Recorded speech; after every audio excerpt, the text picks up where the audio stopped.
Muito bem-vindos ao primeiro vídeo da cobertura da segunda temporada de A Casa do Dragão. Hoje eu preparei um resumão completo com os principais acontecimentos da primeira temporada, para quando a série voltar logo mais no dia 16 de junho, você vai estar prontinho com tudo fresco na memória. E no final do vídeo eu vou fazer um anúncio sobre como vai funcionar a maravilhosa cobertura da segunda temporada. Se prepare para as notícias mais empolgantes dos 7 reinos. Mudam-se os reis, mudam-se as leis.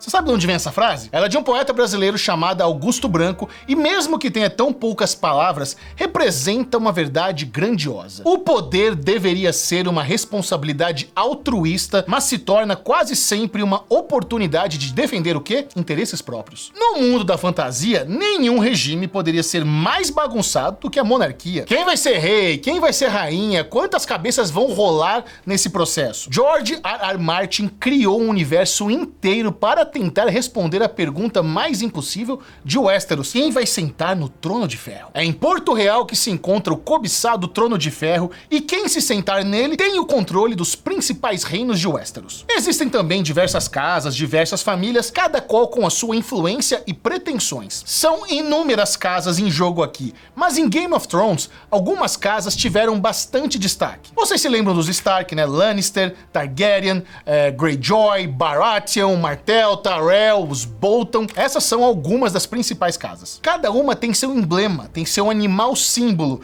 tem suas cores e suas regras. Uma, em especial, a casa Targaryen, dominou o Trono de Ferro por muitos anos, porque seu animal, vejam só, era um dragão, que inclusive não era apenas o desenho numa bandeira, não, os Targaryen tinham seus dragões de verdade. E aí, meu querido, era difícil de ganhar deles. Só que aquilo, né, quem tem poder demais acaba sempre perdendo o controle, e no passado acabou dando ruim pros Targaryens. E os dragões acabaram passando a ser mesmo só um desenho numa bandeira. Sem as bestas que cuspiam fogo, eles acabam vencidos e quando Game of Thrones começa, não tem mais quase nenhum Targaryen no caminho. Só que a história de A Casa do Dragão começa muito antes dos eventos de Game of Thrones. Começa, na verdade, 172 anos antes de Daenerys Targaryen ter nascido. Naquele tempo, os Targaryens estavam no poder há mais de um século. O rei se chamava Jaehaerys e estava muito velhinho. Só que ele não tinha filhos homens vivos. Aí todo mundo se perguntava, quem diabos vai sentar no Trono de Ferro? Pela regra geral, o descendente direto mais velho do rei assumiria, mas é aquele lance, né? Quem é rei muda as leis do jeito que quiser. E o pessoal não estava querendo deixar a princesa Rhaenys experimentar o trono, não. Um tal de Viserys, primo dela e descendente homem mais próximo,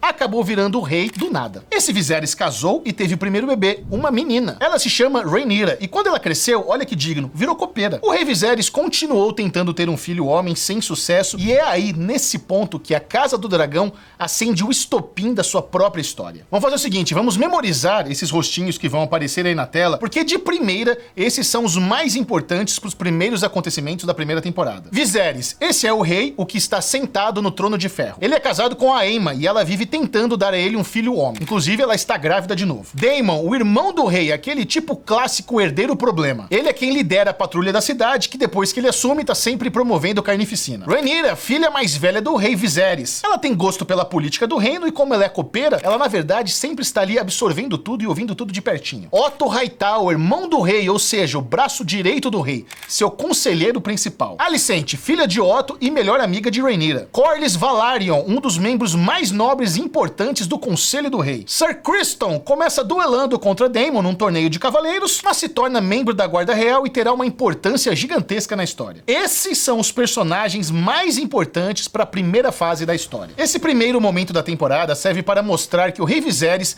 não consegue ter um filho homem e a sua esposa, a rainha Aemma, já está cansada de dar à luz a bebês mortos. Só que essa última gravidez dela tem um trabalho de parto impossível. O mestre manda chamar o rei e diz que para salvar a criança vão ter que rasgar a rainha e matá-la. Viserys acredita que ela está grávida de um menino e autoriza. A rainha morre implorando para não ser cortada. Minutos depois, o bebê também morre. O corpo da rainha e do bebê são queimados pelo dragão de Rhaenyra, que manda o primeiro Dracarys da temporada. Aí, a Casa do Dragão meio que vira Succession, com o conselho do rei pipocando para saber quem será nomeado sucessor quando o rei bater as botas. Lord Corlys quer que seja Daemon. Otto Hightower discorda. Até Até se fala no nome da Rhaenyra, mas não com muita convicção. Existe a tradição que apenas herdeiros homens podem se sentar no trono de ferro. Agora, com o rei viúvo, Otto Hightower, que é bastante ganancioso, começa a mandar Alicent, a sua própria filha, para o quarto do rei, quem sabe para consolar, né, o pobre viúvo. Nesse meio tempo, o rei até tenta considerar o seu irmão Daemon para a sucessão, mas acaba descobrindo que o irmão andou debochando do bebê que nasceu morto. Com isso, o rei expulsa Daemon de Porto Real e Rhaenyra é nomeada a herdeira oficial,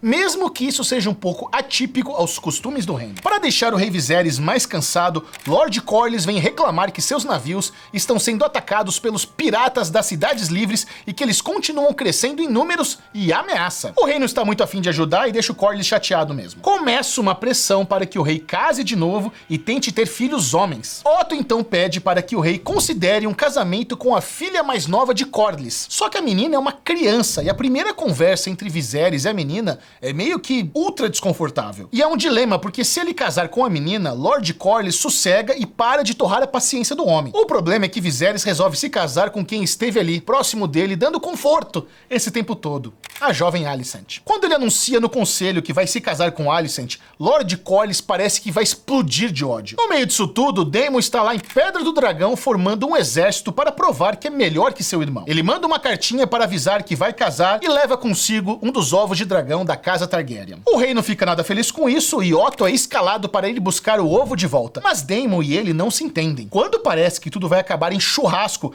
Rhaenyra chega com seu dragão e empata o jogo. Inclusive, essa é uma das cenas mais lindas da temporada, né? A chegada de Rhaenyra lá em Pedra do Dragão.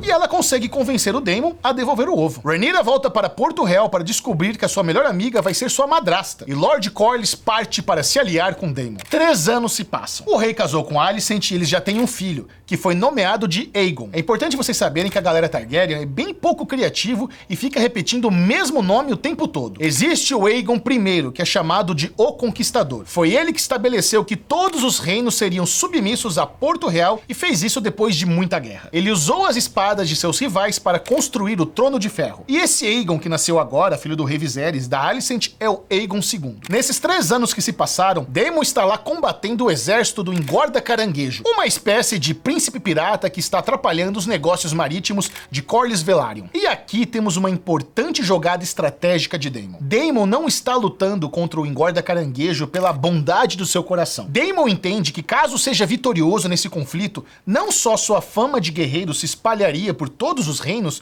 como também teria o favor de Lord Corlys Velaryon, que por sua vez controla a frota marítima mais poderosa que existe. Daemon tem seu dragão para atacar dos céus e Corlys tem seus navios para atacar pelos mares. Daemon já tá ali, ó, jogando xadrez e pensando no futuro. Quando o rei concorda em enviar ajuda para esse conflito, Daemon decide fazer o Rambo e vai enfrentar o Engorda Caranguejo sozinho. No final das contas, era uma distração que acaba funcionando. Daemon consegue derrotar o Engorda Caranguejo e com isso decide voltar para casa.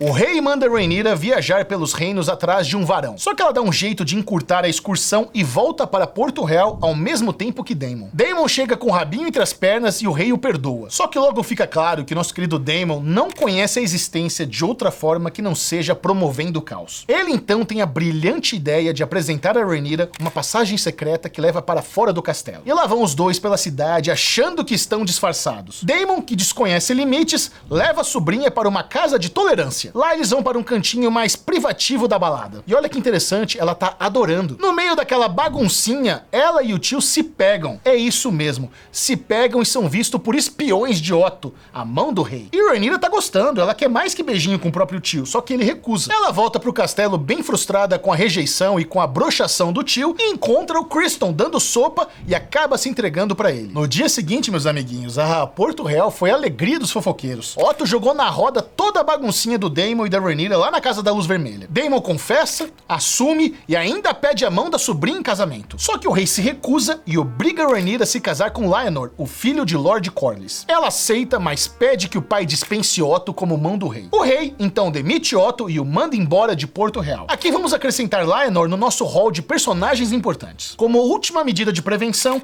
o rei manda um chazinho pra Rhaenyra. Um chazinho que garante que a indiscrição dela com o Daemon não vai gerar nenhum fruto. No fim das contas, esse esses frutos teriam sido, na verdade, de Criston. Devidamente prometida, Rhaenyra viaja com o pai para a terra de Corlys para cumprir a formalidade de negociar o casamento. Corlys aceita os termos do rei e pronto. Tudo certo. Não, na verdade não está tudo certo, porque o filho de Corlys, o Laenor, esconde um romance com um homem chamado Ser Joffrey. Só que pra Rhaenyra tá tudo bem, porque se o casamento é pra ser de aparência mesmo, tá tranquilo. Ser Criston até chega a se declarar para ela e sugere pra eles fugirem juntos. Só que obviamente ela nega esse pedido do menino emocionado, Ser Criston. De volta a Porto Real, Alicent está muito desconfiada e começa a fazer umas perguntinhas. Ela descobre que o mestre levou o chazinho mágico para Rhaenyra e manda chamar Criston. Criston é o guarda pessoal de Rhaenyra e é muito emocionado, como já mencionamos. E agora ele confessa tudo para Alicent, inclusive que dormiu com a princesa. Alicent percebe que o negócio tá virando bagunça e que há uma grande chance de tudo isso explodir na cara da Rhaenyra em algum momento. E o que ela quer? Ela quer que o seu filho, o Aegon II, seja o rei. E ela vê no rejeitado Criston uma importante peça no seu xadrez. Começam os festejos do casamento entre Rhaenyra e Laenor, e vocês sabem que no universo criado pelo Martin, se tem casamento, tem tragédia. Joffrey, amante do noivo de Rhaenyra, saca que a princesa tem um caso com Criston e resolve fazer uma piadinha sobre o assunto. Criston, que já tá com seu orgulho ferido e é muito emocionado, poderia, sei lá, ignorar, né, e honrar o posto que ele tem. Só que a gente já entendeu que esse homem é muito emocionado. E o Criston espanca o Joffrey de forma tão brutal até ele morrer. Laenor fica desesperado, mas o casamento rola mesmo assim. Criston fica descontrolado depois do que fez e pensa em se matar. Só que quem impede isso? A Alicent. E aqui vamos acrescentar outro personagem importante da nossa história, Larys Strong. Ele é filho de Lyonel Strong, o homem escolhido para ser a nova mão do rei no lugar de Otto. Ele aparece no momento em que um comentário importante está sendo feito sobre a entrada de Alicent usando um vestido verde. Essa é a cor que representa o farol da família dela, os Hightower, quando está chamando inimigos para a batalha. E no 6º episódio temos um salto temporal de 10 anos. E aqui começa uma nova fase da temporada. Precisamos agora fazer algumas adições de personagens importantes para os 4 episódios finais. Aegon II, já mencionado aqui, foi o primeiro filho de Alicent com o rei. Aemond, o segundo filho de Alicent com o rei. Jace, o primeiro filho de Rhaenyra após se casar com Laenor. Luke, segundo filho de Rhaenyra casada com Laenor. E Joffrey, terceiro filho de Rhaenyra. Laenor dá esse nome a ele em homenagem a seu amante morto lá no casamento. É isso, né? A Rhaenyra tem essa filharada toda, só que tem uma coisa interessante. Nenhum desses filhos nasceu ou com os cabelos brancos característicos da família do Laenor e nem com os cabelos loiros característicos da família da Rhaenyra. Os 3 meninos têm cabelos escuros. Os 3 são filhos de Ser Harwin Strong, membro da guarda de Rhaenyra, com quem ela tem um caso há anos. Ser Harwin também é filho de Lyonel Strong, a mão do rei. Harwin e Larys, que eu mencionei lá na cena do vestido verde de Alicent, são irmãos. Quando o terceiro filho bastardo de Rhaenyra nasce, Alicent perde completamente a paciência e acha que precisa fazer alguma coisa sobre isso. Ela até tenta abrir os olhos do rei, que agora está um pouco mais velho, está doente e está deteriorando. Ele se recusa a aceitar essa história de bastardos. E é claro, né, com toda essa fofocaiada, os filhos da Alicent e da Rhaenyra não se dão bem. E o Ser Criston e a Alicent, que conspiram juntos, só vão deixar a situação ainda pior. Criston faz tantas provocações que Harwin, o verdadeiro pai dos meninos, perde a cabeça e parte pra porrada, dando uma confirmação ali na frente de todo mundo, de várias testemunhas, que ele é sim o pai dos meninos. Rhaenyra sabe que agora o estrago foi feito e tenta encontrar um jeito de amenizar. Ela propõe que seu filho mais velho, Jace, se case com a filha de Alicent. Além disso, ela promete que na próxima vez que um dragão tiver ovos, um deles será de Aemond, que ainda não tem nenhum. Só que a Alicent não quer de jeito nenhum que sua filha se case com um bastardo. Em seus aposentos, ela conversa com Larys e a gente descobre que eles são uma duplinha bem do mal. Nesse momento da história, Larys atua como mestre dos sussurros, uma espécie de FBI medieval. Ele controla o serviço de espionagem e inteligência do palácio e é muito bem informado. A Alicent quer que seu pai, Otto, volte a ser mão do rei, e é nesse momento que o Larys se mostra um jogador cruel. Ele arquiteta a morte do próprio pai e do irmão, que são atualmente a mão do rei e o amante da Rhaenyra. Lyonel e Ser Harwin morrem queimados em seus aposentos. Larys faz questão de deixar claro para Alicent que fez aquilo por ela, deixando em suspenso uma dívida impossível de ser paga. Entre esses acontecimentos, a gente também descobre que Daemon casou-se com outra filha de Lord Corlys, a Laena. E os dois tinham uma vida feliz, embora ela quisesse que ele se envolvesse mais com as questões do reino. Infelizmente, ao tentar dar à luz a outro bebê, Laena sofre com o atravessamento do feto. O mestre afirma que o bebê não vai sair. Laena então se levanta, vai até o seu dragão e ordena que ele a queime viva. Por ironia do destino, o amor de Rhaenyra e o amor de Daemon morrem do mesmo jeito. queimados. Logo depois, todos partem para o funeral de Laena. Com isso, Daemon e Rhaenyra se reencontram e se reconectam. Certa noite, Aemond, o filho de Alicent e do rei, que ainda não tinha um dragão, acaba conseguindo montar no dragão de Laena. O dragão o obedece e a conexão é feita. Mais tarde, os meninos começam uma grande briga que sempre é pautada pelo fato do Jace e do Luke serem bastardos. No meio da confusão, Aemond quase mata um dos meninos e Jace revida, cortando seu rosto com uma faca. Aemond acaba perdendo o olho por causa do ferimento. A madrugada vira um pandemônio. Alicent quer arrancar o olho do filho de Rhaenyra para se vingar, só que o rei não deixa. Mas ela está enfurecida e ela saca uma adaga familiar, e tenta ela mesma arrancar o olho do menino. É um negócio muito doido, briga pra nenhuma novela botar defeito. O rei consegue dar um ponto final no assunto, mas nesse momento todo mundo tá se odiando. Rhaenyra acredita que o único jeito de melhorar sua força no reino é casando-se com Daemon. Mas para se casar com Daemon, ela precisa se livrar do casamento com Laenor. Ela e Daemon bolam um plano para que Laenor forje sua própria morte e fuja com um novo amante. Ele aceita o plano e o terreno fica livre. Daemon e Rhaenyra finalmente se casam. Mas 6 anos se passam e a paz de Rhaenyra é afetada pela ida de Vaemond, o irmão de Lord Corlys, para Porto Real. Rhaenyra tem certeza que ele foi até lá para falar sobre o fato de os filhos dela serem bastardos. Rhaenyra teve mais 2 filhos com Daemon. Outro Aegon, agora o Aegon III, e Viserys, que tem o mesmo nome do avô. Vaemond chega em Porto Real exigindo que o próximo líder da Casa Velaryon não seja nenhum dos filhos de Rhaenyra, porque ele acredita que eles são bastardos. Rhaenyra decide se aliar com a sua tia, Rhaenys, e ela promete que os filhos dela se casarão com as meninas filhas de Daemon e Laena. Rhaenys aceita essa proposta, mas Vaemond está enfurecido e berra bastardos no meio da galera. Pior, ele ofende a honra de Rhaenyra publicamente. É nesse momento que temos uma das cenas mais legais. Daemon arranca 80% da cabeça do homem com um golpe só. Eliminado o agente do caos, um jantar acontece e Rhaenyra tenta selar a paz com Alicent, falando sobre como ela foi maravilhosa esposa para o rei. A coisa funciona e as duas se entendem, mas ainda tem muita série pela frente e algumas coisas tinham que acontecer para impedir essa paz. Já no leito de morte, o rei conta para Alicent que Aegon é o rei que vai salvar o Westeros de um mal vindo do norte. Essa é uma antiga profecia que a galera vê se tornando realidade em Game of Thrones. O problema é que existem 500 Aegons nessa linhagem maluca, e Alicent meio que faltou nas aulas de interpretação de texto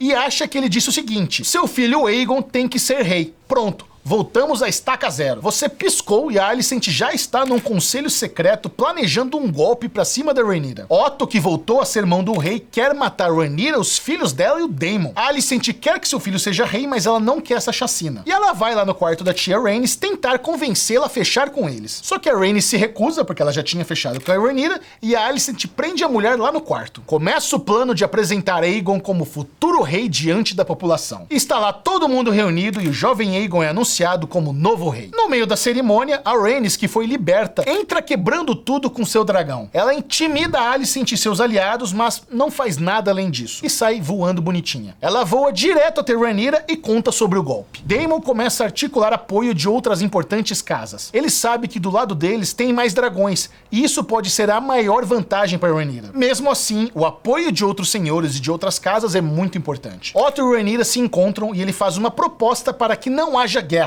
Ele traz consigo um cartão que remete ao laço afetivo que Rhaenyra e Alicent tiveram no passado. E isso amolece a princesa e ela promete que vai pensar. Luke, um dos filhos bastardos de Rhaenyra, é enviado para conversar com o senhor da casa Baratheon. Só que quando ele chega lá naquela noite chuvosa, ele chega tarde. Aemond já estava lá e ele já tinha fechado com Lord Baratheon. Os dois começam a discutir, afinal há um passado entre eles. Aemond perdeu seu olho. O ódio e a vingança inundam o ar. Aquela noite chuvosa é um prenúncio de uma tragédia. Luke está amedrontado e ele sai com seu dragão. No piscar do trovão, vemos a gigante Vhagar. Durante a perseguição no ar, o dragão de Luke ataca o dragão de Aemond por conta própria. O dragão de Aemond também começa a responder por conta própria. Aemond, na verdade, só queria assustar o jovem bastardo. Ele clama para que seu dragão não faça nada, mas não tem jeito. Vhagar devora Luke e seu amado dragão numa bocada só. A última sequência da temporada é a expressão de pavor no rosto de Aemond. Ele sabe que dali não há mais volta.